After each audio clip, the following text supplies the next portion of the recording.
Hey everyone, I'm Rather Coherent, and today I'm back again with another deck building video. We're going to be doing something that I thought about talking to people in the comments on my weapon video. That is definitely janky and not going to be optimal, but it might be interesting and it might be surprisingly good. I want to make a character built around recurring brute force and using the Enchanted bow as their primary weapons. Now, Rita Young's the best user of the Enchanted bow, but she's much worse at using brute force than someone like Silas, and much worse at recurring it as well. So even though I could go for Rita, I'm pretty confident the way to build this idea is going to be with a Silas deck. So just off the bat, we need Enchanted Bow and Brute Force. We're going to want Resourceful to recur it. If we're putting cards in our deck to recur it beyond that, it's going to be True Survivor, which just works really well in a Silas to begin with. And that's sort of it for the core of the deck. My hands are going to be full of Enchanted Bow, so I can't run these cards. I'm going to get Silas's other assets. We're going to be taking Dreams of the Deep and Nautical Prowess. Dreams of the Deep is a little bit gross. We're going to have to pass a fairly difficult test to get rid of it. But we're Silas, it shouldn't be that big of a deal. And a Nautical Prowess is actually pretty sick. Oh, speaking of, we're playing Silas, and much like Nautical Prowess is drawing cards, we want Unrelenting to draw all of the cards. There are a couple of other core Silas cards that just automatically go in. Quick Thinking for sure. Daring for sure. Eureka pretty easily makes the cut. And Inquiring Mind or True Understanding might also make it. It's a veritable rainbow in here. Looking like a Lola Hayes deck. Or looking like a Lola Hayes deck should look and not like a Lola Hayes deck actually looks. I probably need some assets and events. Might want more than this going on. I'm going to make this for a relatively low experience deck though. I'm going to try to stop at about 20 experience just to test this concept in a standalone at some point in the future. Are there any other experience cards that stand out to me as things that this deck is going to want? Silas generally is not happy about horror damage. And I am going to be testing Foot for this Enchanted Bow. So I can see Pete Sylvester upgraded being a pretty easy choice to make. I would also like upgraded backpacks to find the Enchanted Bow faster. But there's like no other items in the deck, and there aren't really that many items you would be running anyway. That's not true. I definitely want Traxius, and I probably would like to, instead of running Pete Sylvester, just run, where is it? Chair's Keepsake. With 9 health, I really don't care about Health Soak. I don't need that. And with 7 hits, counting the other backpack, a backpack already seems pretty good. It's actually 9 hits because I'm running Emergency Cash for my economy, probably. Do I even need economy? This deck is so cheap. It's just backpack, Enchanted Bow, Track Shoes, done. We can play True Survivor later. It doesn't have to be now. Like, the net cost of these assets is legitimately just 7. We don't have any events that cost anything. We don't actually need an emergency cash. We play True Survivor later. It doesn't have to happen now. I'm not opposed to things like Take Heart, Manual Dexterity, or Unexpected Courage. Those all seem relatively reasonable.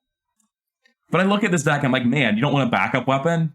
And then I remember that Brute Force is the backup weapon. I'm like, ugh, you sure about that? Is that really the plan? Cards like Live and Learn and Lucky are also notable exclusions from the deck.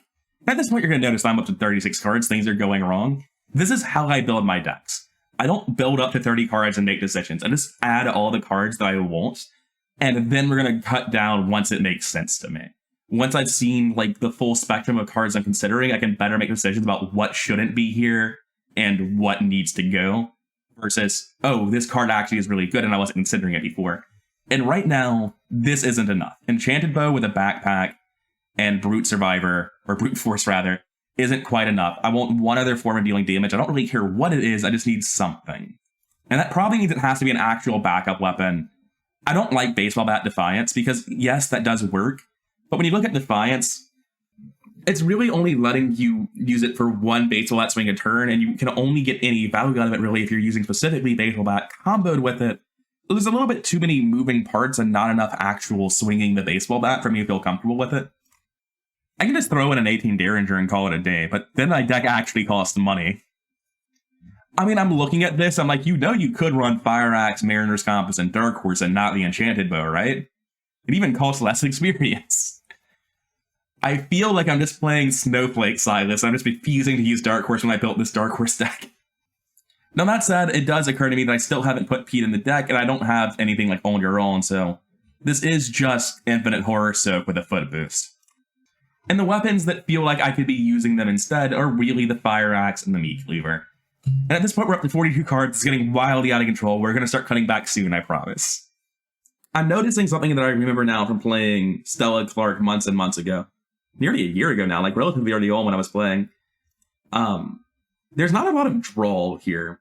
There's drawing thin, but we're playing with taboo list, so there's actually not drawing thin. And even if I did find like a card I was clearly happy with, it wouldn't be something you could use at the same time as Enchanted Bow or Brute Force anyway. It would just be a backup weapon, nothing more, nothing less. I don't like Pete Sylvester because he can't be found with a backpack, which means I don't like Meat Cleaver. So we're either using Fire Axe as a backup weapon or we're not using a backup weapon to begin with. It really does look like this is just a Dark Horse deck that's choosing not to run Dark Horse. And Dark Horse still helps me if I'm using Enchanted Bow or Brute Force. There's no reason I can't run it. But if I use Dark Horse, I can't use True Survivor. That's the issue. Well, I can. It just costs experience. I don't have any allies. We just have to run on your own and figure out what we're cutting for it. Well, these are all kind of the core cards. The Enchanted Bow, finding the Enchanted Bow, making True Survivor playable, True Survivor, the Brute Force, and then unrelenting to draw. But yeah, I'll make this a 24 experience deck. And then someday I'm going to play this on the channel and see how it goes. I might play a full-size campaign where I build towards this, or I might play them on a standalone. But this is something that I can get behind. It does make me very sad that I think, like, I look at this, I'm like, are you just going to play the Fire Axe and never play the Enchanted Bow? Is that what's going to happen? What might happen is when a boss shows up towards the end of a scenario, I'll throw my bow away for the Fire Axe. Because doing that's going to let me actually repeatedly hit the boss as opposed to instantly running out of steam. That sounds reasonable. This looks like a flex deck that forgot to flex find clues, doesn't it? This looks like I should have a Mariner's Compass and something that helps me get clues. But that's not what's happening. We're not doing that. I don't think the Take Heart needs to be here, to be honest. I like Take Heart, but I don't think it really fits in the deck. Inquiring Mind has unexpected courage that doesn't work sometimes. And consistency is super important to me, so I won't be running the Inquiring Mind. Even though I do like the card quite a lot. Ooh, Live and Learn's actually not that good, because the Brute Force wouldn't be committed to the skill test if I missed. It actually kind of doesn't work with the core thing I'm going for here. This happens a lot when I make red decks, and I have no events whatsoever, and then I look at my events, I'm like, well, yeah, there's a reason for that, though. I don't like the red events. That's why I'm not running them. I'm painfully aware that as a primary fighter, this deck is a little bit challenged. That if I want to flex fight with Enchanted Bow and Brute Force, I shouldn't even be attempting to primary fight. This should be a flex character. This character should never be considering primary fighting to be its job. That doesn't mean I can't run Dark Horse, though. The deck's still dirt cheap. But if I'm flex fighting, that also means that I'm flex finding clues, and a Mariner's Compass is now in the deck. And we might cost... Oh, right. Hand slots. That's unfortunate, huh, Mariner's Compass? Sorry about that. Hey, just a real quick note about Enchanted Bow. So it's a bow, right? You see the bow he's holding? It's a spell. It's been blessed. It's a weapon. It's a ranged weapon, in fact. But it's not a fucking item, so you can't find it with backpack. Oh, that's so upsetting. How is it not an item? Did they just have like a house limit that you can't go over 4 traits? Oh, Enchanted Bow not being an item for backpack makes me like this deck so much less. I mean, I am Silas, I'm just duplicating Unrelenting, I'll find it eventually. But that does not make me a happy camper. I like all the skills I'm running.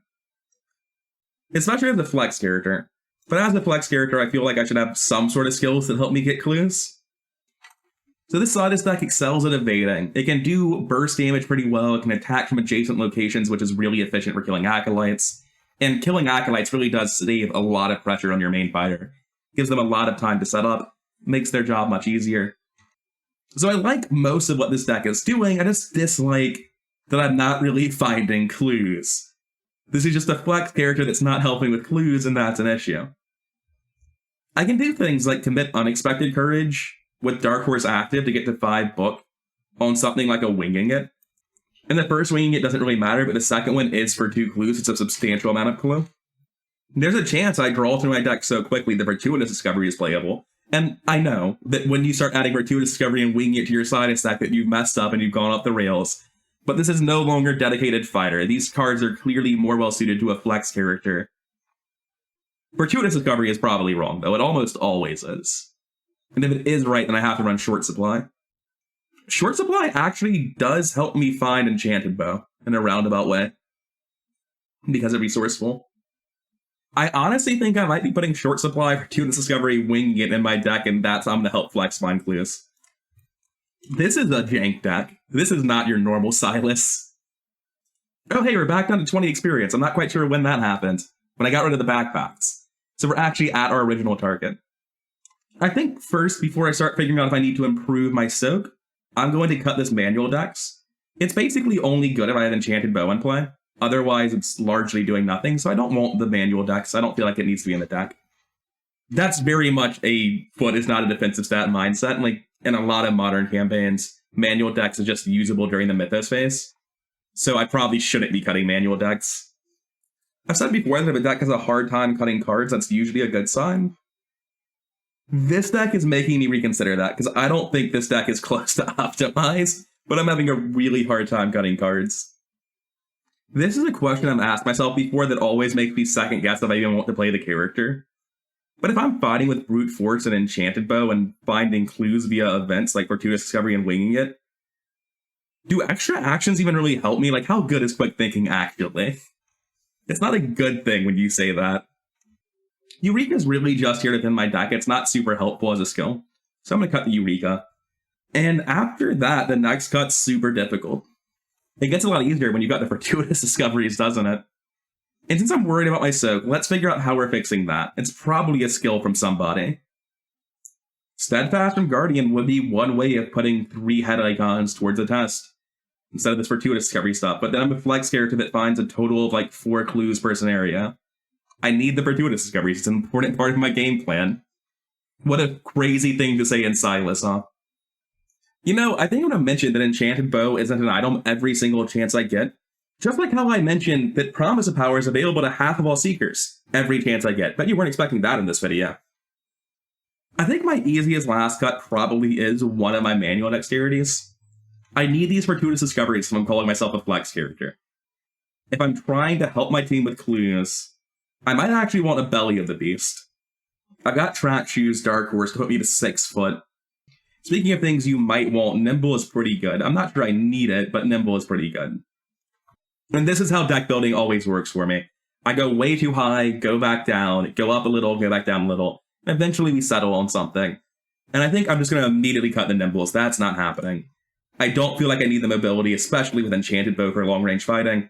But I might want the Belly of the Beast for more clue finding. That seems reasonable. I like the Belly of the Beast, but funnily enough, it means I actually want this manual dexterity more. Oh, Faye is a 1 experience card that gives me a lot of head icons. That's an interesting thought. And Savant is very good with Dark Horse. We're going right back up in experience, aren't we? We haven't fixed anything. Even though Shark Vision is a clue-finding thing that doesn't cost much experience, I think succeeding by 2 or more in the Silas deck might be pretty hard, so I don't think we're going to be going for that. We do get to recurrent, we don't have to commit it. But I mean, still. I don't think I want Fae or Unexpected Courage. I think those just get upgraded into a Savant, and I don't need multiple versions of Savant. Which with Dark Horse in play is basically Promise of Power on a head check. Well, on anything actually, because I have the same number in book. Plucky is a 0-cost card that allows me to spend my resources doing something, when otherwise I would just be throwing them away with Dark Horse to get rid of them. And that is meaningful to me. And at this point we're at 30 experience stuck, and I'm more planning on an actual campaign with this janky character. I kind of want to do this alongside Rita Young as a pair of flex characters for survivors only when I get to it. So I'm okay with building this as a more experience-heavy deck. Because as janky and weird as this is, I don't think it's actually bad. And I do think if we were building it into a more endgame deck, I would take the Pluckies to better use my Dark Horses to make my Savants better, to make me better at flex investigating. I think On Your Own True Survivor actually happens really late into the deck. But the real question here is, how do we cut down in deck size? Either Belly of the Beast or Shark Vision is going. They're probably both going, but they're not both staying. I think Belly of the Beast is basically just a level 0 Shark Vision in this deck. And it might be so much worse that I don't even run it at level 0, but still. If I'm building a more high-level version of this, I would just be upgrading my Cheerios Keepsakes. I would be scared shitless about this 5 horror soak and just get these at some point, even if I have to exile them. But ideally, I would just discard them with the other one once they get down to 3. Or once they've taken 3, rather. And this is the thing I do when I'm making my decks. I try not to be disingenuous about how much my deck really costs. If I have an overpower, I put it in as an upgraded card. I think there's not really anything to upgrade of the cards I'm currently running. There's Lucky. At this point, we're up to 38 experience. This is looking pretty close to a final deck plan for Survivors only if I pair it with Flex Rita. And I would like to pair it with Flex Rita. That would be a really unique campaign. That is not what a Silas would normally look like, or even a Survivors only would normally look like. I know I can just play normal Silas, normal Wendy, and stomp it, but I like having weirder campaigns than that. But I have to cut 5 cards before I get in this video. We're not done. I think we can get Fortuitous Discovery I'm really happy with. I like the upgraded Lucky and the upgraded True Survivor with On Your Own to afford all of this. I like Plucky to use my Dark Horse money and make me better at flex cluing and keep me safer. Plucky also has Sanity Soak, which is really appreciated here. I do just lose Plucky if I ever take physical damage, though.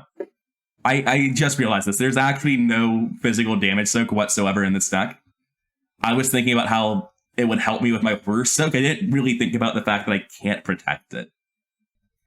I think manual decks eventually doesn't make it into the final deck. I think it is a cut somewhere along the way. And I don't think Plucky works because I have no way of protecting the physical damage part of it. And the good news is we're down to 1 cut card. The bad news is Plucky didn't find a home in my janky nonsense Silas deck. I really wanted it to. Total cost of all my assets is just 9. Yeah, I don't really feel the need to run an economy card then. The last cut in the deck is actually really hard.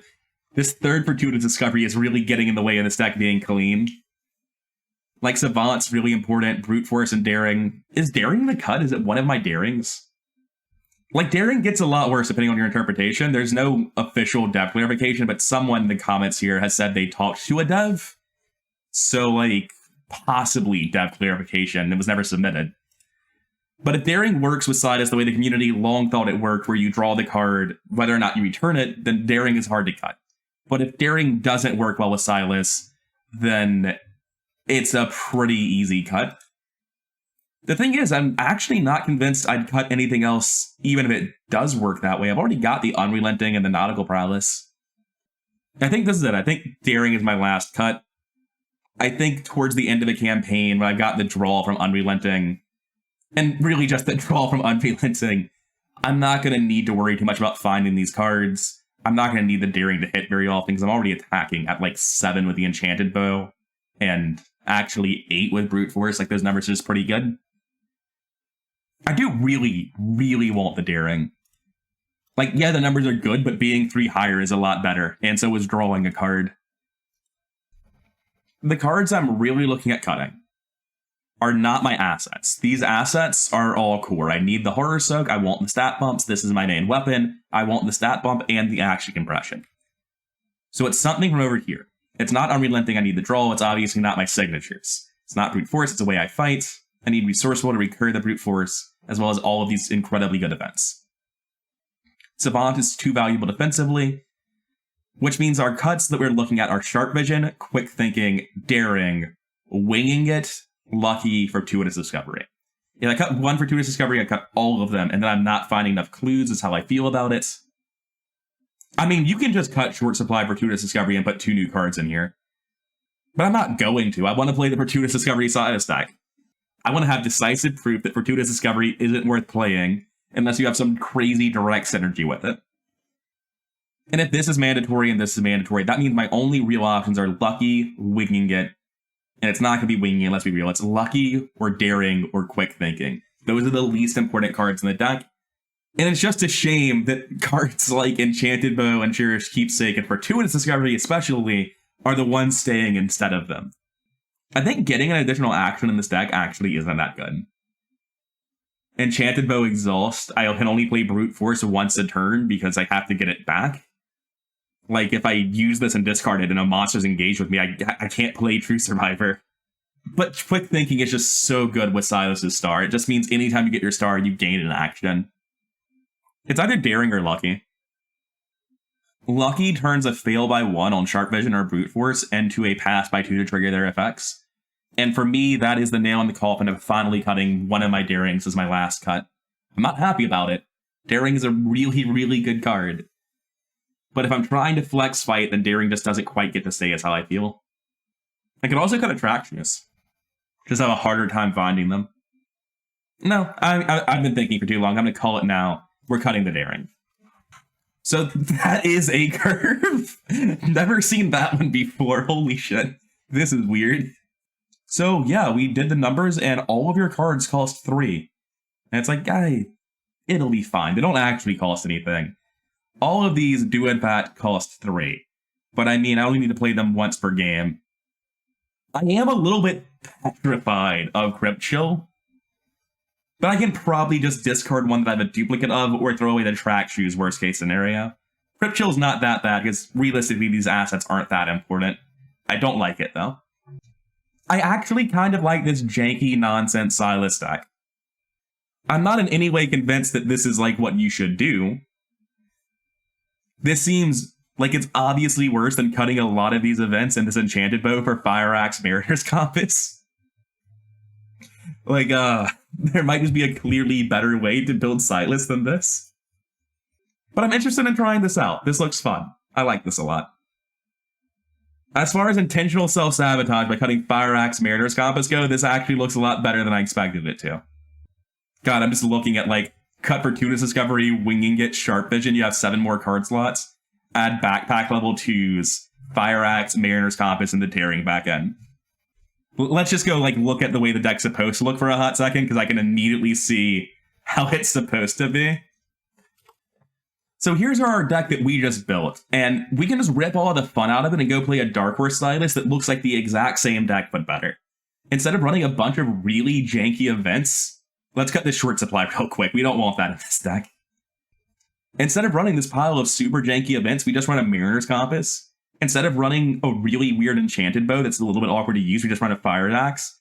These are both items, like you would expect them to be, unlike the Enchanted Bow. So you can use a backpack to search out all of your most important cards. And hey, there's still a card slot left over, so I guess put the Daring back in. And we still have Sharp Visions, which are probably the best clue-finding card in the deck anyway. So like, it does make me sad that this is just the explicitly worse version of Dark Horse Silas that I've built. But I think that's usually going to be the case when I do jank deck building. I just didn't think it would be so obvious how I turn it back into a normal deck. Anyway, I've been rather coherent. I look forward to playing Silas at some point on the channel, but it's not going to be anytime soon. And I hope you enjoyed this brief deck building video on him.